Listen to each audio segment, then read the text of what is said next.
Several houses and Government High School in Kiphire were destroyed as strong winds hit the district. Government High School at Pisami village was forced to close down as the structure of school was blown away by the wind.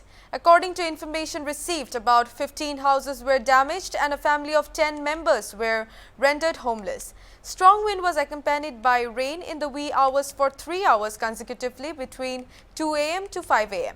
The village authorities have reported the incident to the concerned departments for early intervention and relief. The extra assistant commissioner of the district is yet to visit the site for verification. It may be mentioned that the damaged school was constructed through the contribution from the villagers for temporary arrangement in the year 2018 after a fire accident at the school site.